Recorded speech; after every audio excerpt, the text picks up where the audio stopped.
Burning questions. Insightful answers. Listener's choice. With Clement Manyathela. Time for our Listener's Choice feature. And today we have been asked by one of our listeners to discuss budget underspending and how it affects us. As you've heard, even with the conversation with Solim Simang, the DA leader here in Gauteng, across the country, billions of rand are allocated each year to build houses, clinics, schools, roads, and provide other vital services. But every single year, there's a significant portion of that money that goes unspent. And that's budget underspending. And what that means for you and I is that there are funds that are available, yes, on paper, but communities continue to wait for basic infrastructure and services. President Cyril Ramaphosa has said this underspending is a treasonous act. Its impact cannot be downplayed, and it raises serious questions about governance, planning, and delivery in our public sector. And it affects ordinary South Africans most directly. In fact, even Premier Panyaza Lesufi has moved some of the HODs to other departments because they were underspending the budget, and that's something that the DA is unhappy about because they're saying, why not fire them? Why are you reshuffling them? Let's bring in now Dr. Dumisani Janjties, who is the director of the Parliamentary Budget Office, joining us on the line. Dr. Janjties, thank you so much for your time. Good morning. Good morning, sir. Thank you so much for the opportunity to speak to you and your listeners as well. Thank you so much. Can you just explain in simple terms what budget underspending is and how it is tackled in governance, in government finances? Because often we see the need in whether you are in a municipality, whether you are looking from a provincial government perspective, there's often a need for service delivery. So it surprises many of us when there is budget that's allocated, but a big portion of it sometimes is just underspent. No, thank you so much. You are correct, and I over-listened to your conversation with Soli from Gauteng. In simple terms, budget underspending happens when a government entity, in a colloquial term, fails to spend the full amount of money that Parliament had allocated for a specific year, in a very simple term. I mean, I don't like using this example, but think of a household budget. If you set aside money to buy groceries for a month, but don't spend all of it, that's sort of underspending. But for government, it's actually it's very bad thing. It's not even a saving. It is usual, as you said.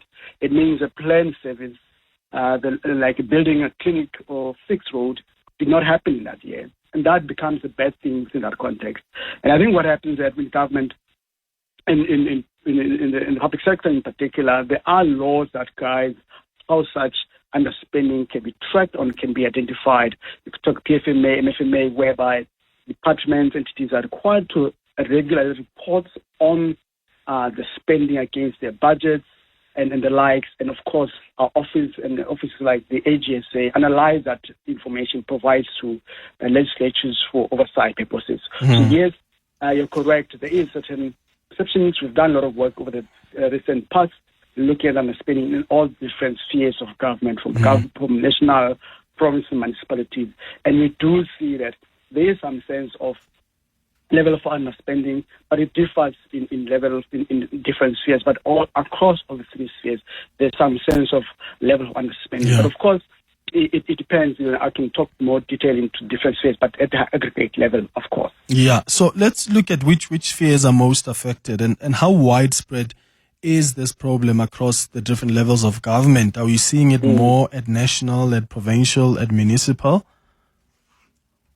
Well, it manifests differently, Clement.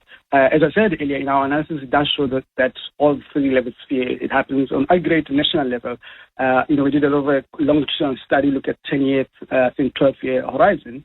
We do see on average national, there is an average between 3 and 5% of underspending. But it's very interesting that could sound like a small amount, but I think if this aggregated amount really masks a significant amount of spending for specific departments. For example, there you saw that one department, I think public enterprise, underspent by 30% of their budget. When you look at the provinces, for example, the picture is a bit more inconsistent. Our analysis does show that some of the provinces significantly underspend in recent years. For example, one of the areas that worried us was around social development, where we've seen close to 15% in one of the provinces, I think Gauteng, Eastern Cape or Western Cape, one of them where you see quite a trend of underspending. For municipalities, the analysis of the country's metros in particular found that there isn't as high significant as it is, but I think the key challenge and concerns that we have around underspending local government, it really relates to the underspending in heavily concentrated in infrastructure and capital projects that are so vital for city growth and service delivery, in particular, as you said earlier on. So that's really a big picture that we see, particularly depending on economic classifications. But infrastructure is the big one for all three spheres, where we don't see roads, we don't see buildings, hospitals, schools are not being built, there's been delays, and that leads to underspending in that regard. So what happens to the money that is not spent at the end of the financial year? And do we know what Treasury then does with that? Like, do they return it back to Treasury? What then, or can it be part of what's budgeted for the next year? How does it work? The underspent money, it has to be returned to a revenue fund. A department or a municipality can apply for have that funds roll over for use for the next financial year, but this is formal process and it is not guaranteed. If the reasons for underspending are not addressed, the entity may struggle to spend the rollover funds in particular. So it's a very difficult one, because once it's underspent, it has to go back, just to be applied for. So really the issue for me, yes, really to address the systematic issues that lead to underspending, our view, is more systematic as opposed to just being underspending. It's a very, very tough issue in our concern in that regard. Sometimes if you underspend, you're not going to get that money again. And the service need and infrastructure need remains in place. Doesn't mean that go away if you underspend. We didn't spend the money as the department did. Okay. I want to bring in some questions from our listeners. 011-883-0702. Budget underspending and how it affects you and I. If you've got questions around that, you want to share your experiences with us, please give us a call on 011-883-0702. The WhatsApp line is 072-7021-702. Maybe you work in the system and you have picked up what are some of the issues really that lead to budgets being underspent. I do have a question here, Dr. Janjties, from someone who wants to know about the penalties or consequences for these departments or municipalities that continually underspend. Is there consequence management? Well, it is a complex one. There is consequence management. What we've seen over the years is that what would have been one of the major consequences that the National Treasury in the following year, they tend to not to allocate more money to that entity or to the department. It's a major consequence in that regard. But now you see that why I'm saying it's complicated. It creates a more problem because we've seen over the years, there's been a lot of debate around budget cuts that we've seen over the years in particular.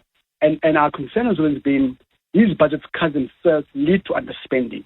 Because when you think about why some of the key reasons of underspending, it's lack of capacity within the departments for entity, lack of skilled people, vacant posts, say the complex procurement processes, delays in project implementation. So if you cut budgets for such departments, they will not be able to employ people, they'll not be able to deal with these complexities. And that in itself becomes a vicious cycle where underspending continues over time with a hard consequence for our economy, for society in particular. So it's a bit complicated because what we need to really ensure is that department entities have capable people in projects and finance who are able, in procurement, who are able to deliver on these things. Otherwise, it becomes a vicious cycle where we don't see growth, we don't see service being delivered, yet money being allocated or being taken away from those entities who are not spending. So it's very complicated in that way. Our view is that we need to push for ensuring that we've got capable people in these department entities, skilled, but also the systems themselves are in a way that they're able to withstand any frustration and delays in that regard. So that's really a sense in our analysis there, Clement. Doesn't underspending also contribute to increased project costs when you look at it over time? Yes, absolutely. A project that is delayed by a year or two due to underspending will almost cost more when it's eventually restarted. This is due to construction, inflation, and so on. So yes, that's another cost to the economy. The fact that if you delay the project or you unspend, it comes to cost to the economy. Hence, the need to show that rather don't allocate the money, because the cost will be more in the current years. Definitely, we are correct in that regard. The public ultimately pays more for the same piece of infrastructure because of the initial fee to spend the budget on time. So yes, you are correct in that regard. Yeah. Here's a WhatsApp voice note that's come through. Good day, Clement.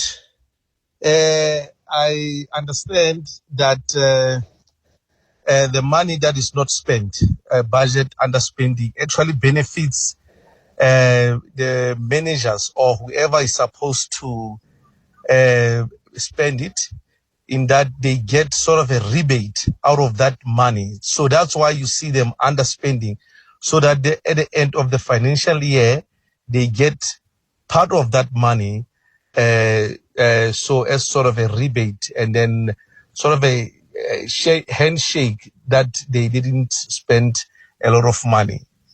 So that's why they don't spend that money, because they get something from it. Thank you. Is that really the case, Dr. Janjties?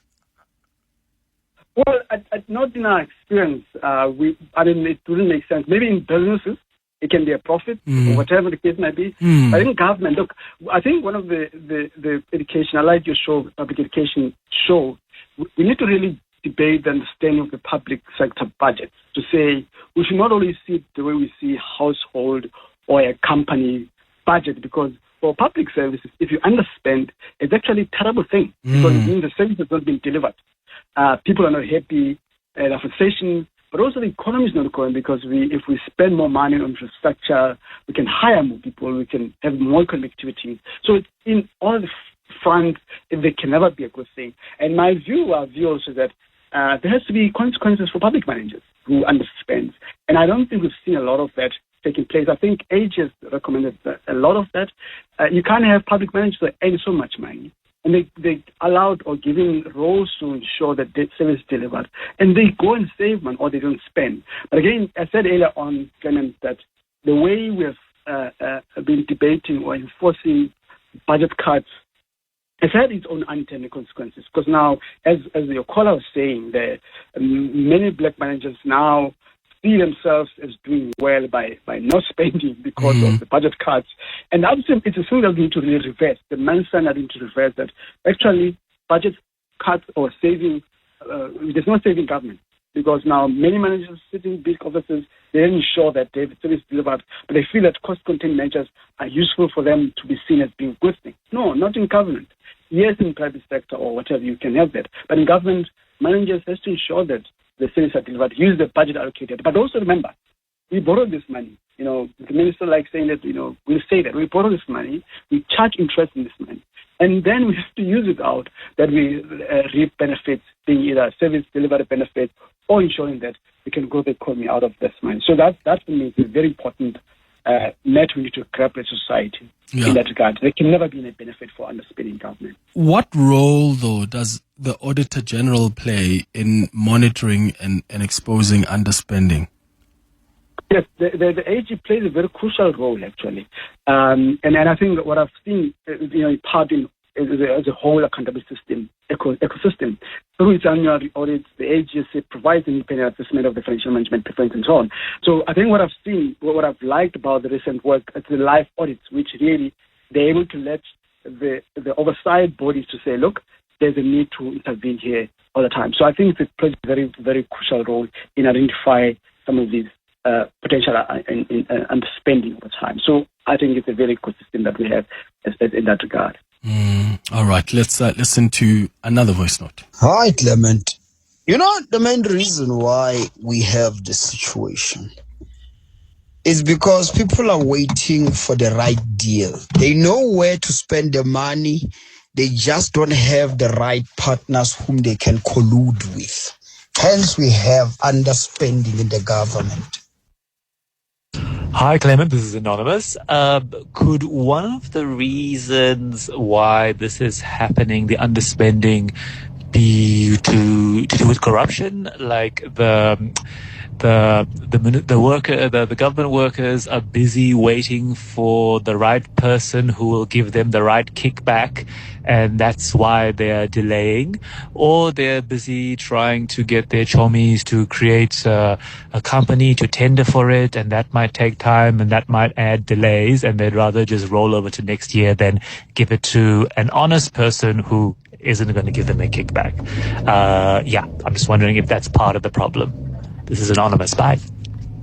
Thank you so much for that. Yeah, Dr. Janjties? Yes, the reasons given are remarkable consistently across all levels of government. Yeah. Point to a systematic rather than an isolated problems. The most common reasons from our analysis, you find that there's a complex and slow procurement process in particular, which we might as well relate to a point of your caller there. Another reason relates to delays in project implementations, often due to poor contract performance or community disruptions. We see that coming out a lot of times. But also another one related to vacant posts and lack of skilled personnel to manage project and finance within different government entities. Another common one, all these four reasons. The last one is around poor planning and process delays, as some of the callers might have alluded to. Across all the spheres of government, these are the common challenges related to underspending. And I think when you tie them back, for me, this is really a leadership issue, a lot of capability. We need to really build a capable state in particular, which will really deal with these issues. Because when you look at these common things, are really linked up together. It's about really ensuring capability within the state entities that can deliver on the mandate of the entity, depending on what the constitution requires them to do. Yeah. Morning, Clement and your team. I would like to remain anonymous. I work in a government department, and we did return some funds. The challenge is the supply chain. Sometimes they don't even know what we want to procure, so it will drag until the end of financial year, and then we had to return the funds, and it's quite frustrating because the beneficiaries are waiting for the funds out there, but I don't know if we have to appoint people who are sector specific in the supply chain, or they know a little bit about what the department deals with, because they will take you from pillar to post when you want to procure something that they don't know. Thank you. Yeah, that makes it now tricky. Hey, Dr. Dumisani Janjties, thank you for making time for us. He's the director of the Parliamentary Budget Office. That takes us to 11:31.